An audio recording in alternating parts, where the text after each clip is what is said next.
Tonight, we begin with a development that Pentagon officials had feared, NATO allies had dismissed, and intelligence analysts had quietly prepared for. A nuclear escalation that unfolded not over months, but in mere hours. Hours that changed the trajectory of this conflict. Hours that sent shockwaves through every capital in Europe. Hours that forced the United States to issue its most urgent warning since the Cuban Missile Crisis. What Vladimir Putin did today crossed a line that Washington had desperately hoped would hold. And when that line broke, Ukraine did not hesitate. They responded with precision, coordination, and a level of force that even their closest allies did not expect. But before we get into what Ukraine did and why it matters, we need to understand what pushed Putin to the edge. Because what happened today was not random. It was not impulsive. It was calculated. And it was triggered by a decision made in Washington that Moscow had explicitly warned against. Tonight, we break down every detail. For weeks now, there had been signals, not official statements, not diplomatic cables, just signals that Vladimir Putin was preparing something unprecedented. Putin has been aggressive, yes, but he has been methodical in his aggression. His moves have followed a certain rhythm, a predictability, almost a choreography that Western intelligence agencies had learned to read. But what set off alarm bells in Washington this week was that the rhythm went silent. Analysts who monitor Russian military activity know the indicators: the movement of mobile missile launchers, the rotation of nuclear submarine patrols, the communication patterns between Moscow and regional commanders, the sudden disappearance of key military figures from public view. All of that went quiet. And whenever Putin goes quiet, it means something is about to get loud. For months, Russia had drawn what it called red lines, boundaries that, if crossed, would trigger responses of historic proportions. The West had tested some of those lines. They had provided Ukraine with long-range missiles. They had allowed limited strikes into Russian territory. They had expanded intelligence sharing beyond what Moscow deemed acceptable. Each time, Putin protested. Each time, Putin threatened. But each time, Putin stopped short of following through, until now. What changed was a single decision, a decision made in Washington just 72 hours ago, that Putin has now cited as the trigger for what came next. Early Tuesday morning, U.S. Space Command detected what they described as an anomalous repositioning of Russian strategic assets, including nuclear-capable bombers that had not been activated in over 18 months. These are the kinds of assets that Russia only deploys when they are signaling something very specific: deterrence, escalation, or preparation for direct confrontation. Intelligence officials didn't know which category this fell into, or whether it fell into all three at once. But what they did know was that Putin was changing his nuclear posture. And when a nuclear power shifts its posture without explanation, even by the smallest measure, the entire world pays attention. Within hours, satellite imagery confirmed what analysts had feared. Russia had moved at least 3 yards intercontinental ballistic missile systems from their garrison positions to dispersal sites, a move typically associated with elevated nuclear readiness. Additionally, 2 Borai-class nuclear submarines had departed their Northern Fleet bases and submerged into patrol positions in the Arctic. These are not routine movements. These are not training exercises. These are the kinds of moves that Russia makes when it wants the world to know that it is ready for the unthinkable and the trigger. According to Russian state media, citing Kremlin sources, it was the United States' decision to authorize Ukraine to use American-made ATACMS missiles against targets deep inside Russian territory, including military command centers and logistics hubs that Moscow considers integral to its national security. Putin had warned for months that this would be a red line. Washington crossed it anyway, and now we are witnessing the consequences. The warning issued by Washington tonight was not normal. It was not routine. It was not symbolic. It was urgent. Senior officials, after an emergency National Security Council meeting, described Putin's move as unprecedented in the post-Cold War era, deliberately provocative, and perhaps most importantly, operationally significant, meaning these were not just signals, but preparations. The Pentagon raised the defense readiness condition, DFCON, to a level not seen since the aftermath of September 11th. NATO allies were immediately briefed. Emergency hotlines between Washington and Moscow were activated for the first time in years. But Putin's strategy only works if the target hesitates. Ukraine did not. In fact, their response today was among the most aggressive and coordinated military operations we've seen since the war began. Here's what we know. Within 6 hours of Putin's nuclear posture shift becoming public, Ukraine launched a massive wave of strikes targeting Russian military infrastructure across occupied territories and inside Russia itself.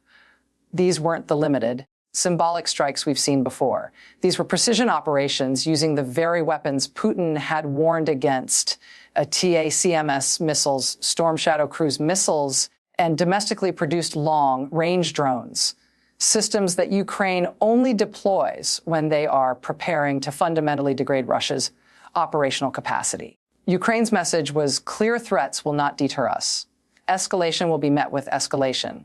And if you prepare for nuclear war, we will prepare to make that war as costly as possible before a single warhead is launched.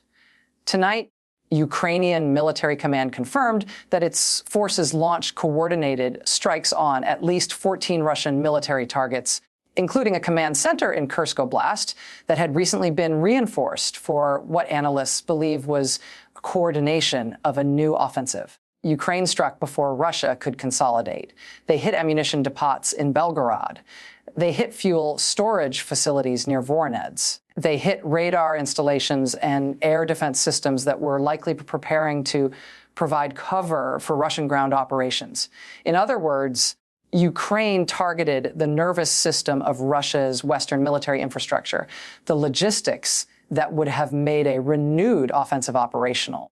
This is what made Washington's warning so urgent.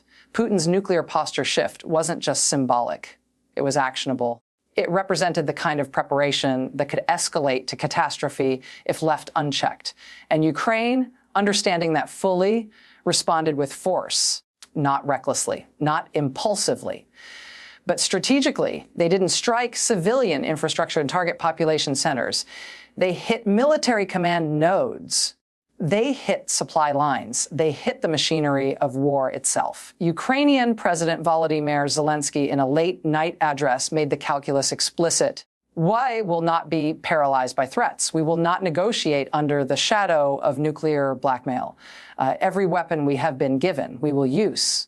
Every target that threatens our survival, we will strike. These are not the words of a leader who is backing down. These are the words of a leader who understands that hesitation in this moment could be fatal. And here's where the story becomes even more significant. Western intelligence agencies now believe that Putin's latest move was designed to test the resolve of the NATO alliance after months of political uncertainty in Washington and Europe. Putin wanted to see whether the West would fracture under pressure, whether American support would waver, whether European allies would break ranks and call for negotiations.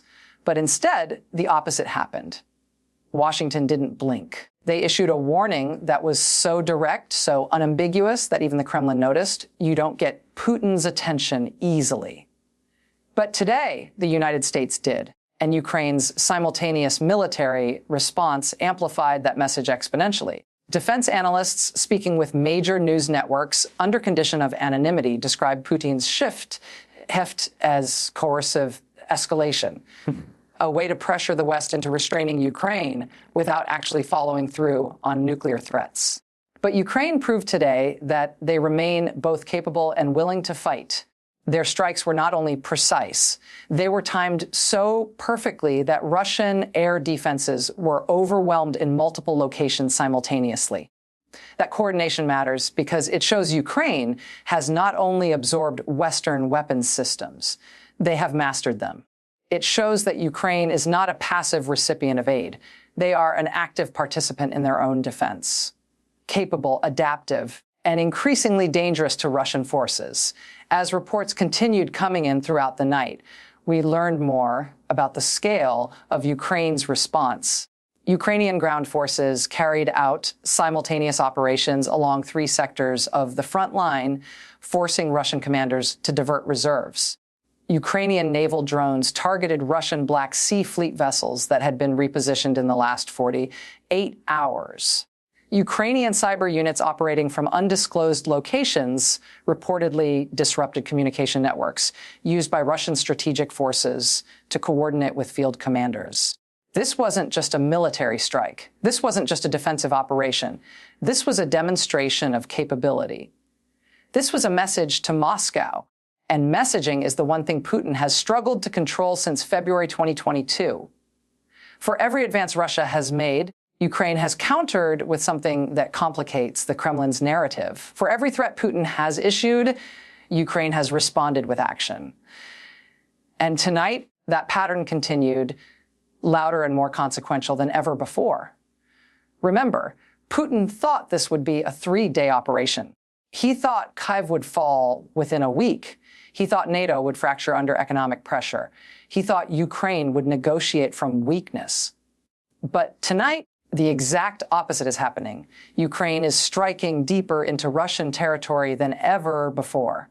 NATO is more unified than it has been in decades. And Washington has made clear that it will not be intimidated by nuclear saber rattling. Every assumption Putin made at the start of this war has been proven wrong. And yet he continues to escalate. The question now is whether this latest move represents genuine preparation or desperation dressed up as strength. What makes this moment so critical and so dangerous is that Putin's latest move happened at a time when he is under extraordinary pressure from multiple directions. Russian military hardliners want faster, more brutal operations. Russian oligarchs want economic stability and an end to sanctions. Russian nationalists want territorial expansion beyond Ukraine, and ordinary Russian citizens want an end to a war that has cost hundreds of thousands of lives. Putin is balancing these demands while managing a military operation that has stalled, an economy under strain, and an international reputation in tatters. And when leaders in that position make sudden moves, they're not doing it from strength. They're doing it from pressure. They're doing it from vulnerability. They're doing it because they feel the walls closing in, and they want to remind the world that they still have options, nuclear options. But tonight, the West has made clear those options come with consequences Moscow cannot afford. Washington's warning, now circulated through diplomatic channels worldwide, was designed to signal that the United States is not willing to allow nuclear coercion to dictate the outcome of this conflict. State Department officials said plainly that Russia's posture shift was inconsistent with responsible nuclear stewardship and international stability. That is diplomatic language for, we see what you're doing, and we will not be intimidated. You don't usually hear that tone from Washington unless something serious is at stake. And something serious is at stake. The entire post-World War II nuclear order, built on the assumption that nuclear weapons would never be used as tools of coercion in a regional conflict, is being tested. Putin is testing it, and the world is watching to see how the West responds. Tonight, we got our answer. Meanwhile, Ukraine's President Zelensky addressed his nation and the world in a somber, determined speech tonight. He said, "They threaten us with fire. We answer with steel." He said, "Every missile they move, we see. Every threat they make, we hear. And every line they draw, we are prepared to cross if it means our survival." And he said, "We did not choose this war, but we will choose how it ends. And it will not end with surrender." These are not rhetorical flourishes. These are statements from a nation that understands just how high the stakes have become. Ukraine is not backing down. And tonight, neither is the West. Here's what makes the situation even more concerning. Putin's latest move wasn't isolated. Along with the nuclear posture shift, Belarus activated air defense systems along its border with Poland, a move that hadn't occurred since the early days of the invasion. Russian naval forces increased activity in the Baltic Sea, prompting Sweden and Finland to elevate their readiness levels. Russian state media launched a coordinated messaging campaign describing the moment as a turning point and warning Western audiences of consequences they cannot imagine. All of this happened within the same 48-hour window. When Putin moves multiple pieces at once, it means something larger is underway. It means the Kremlin is not just reacting, it is orchestrating. And that orchestration demands a coordinated response. Intelligence analysts are now considering several possibilities. One is that Putin is preparing for a major new offensive, using nuclear threats to deter Western intervention while Russian ground forces regroup. Another is that Putin is attempting to fracture NATO solidarity, hoping that the specter of nuclear war will push European allies toward negotiation.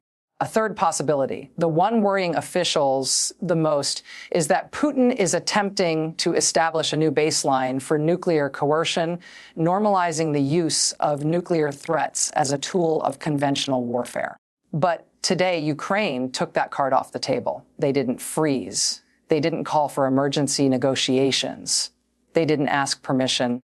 They struck back hard, fast, and effectively.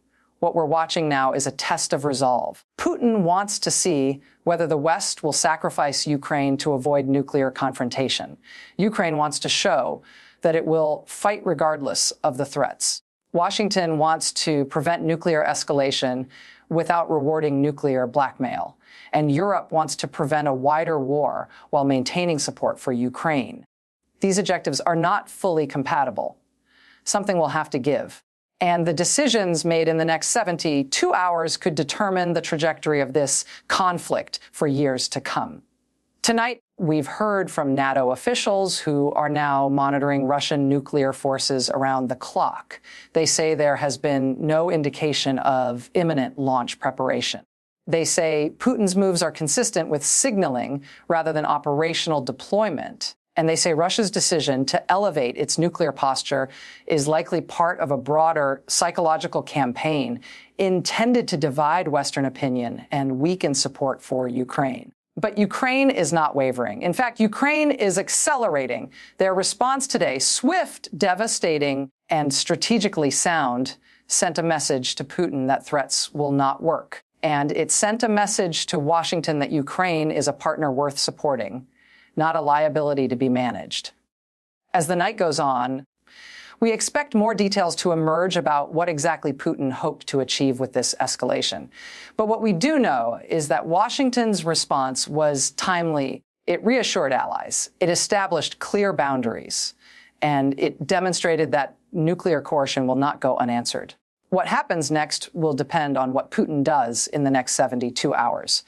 If he de-escalates, this moment will be remembered as a dangerous but contained crisis. If he escalates further, Ukraine and its allies have already shown they are prepared. They have shown they are capable. They have shown they are ready to respond. And tonight, for the first time in months, Putin appears to be recalculating, and the Kremlin is quiet, too quiet. And when Putin is quiet, it means he is thinking. It means he is choosing his next move carefully, because tonight Vladimir Putin learned something he has learned many times before, but perhaps never so clearly. Ukraine will not be intimidated. The West will not be fractured. And nuclear threats, no matter how loud, will not win this war. This story is far from over. But tonight, one thing is clear. The line has been crossed. The response has been delivered. And the world is watching. And we will be here watching every detail as the next phase unfolds.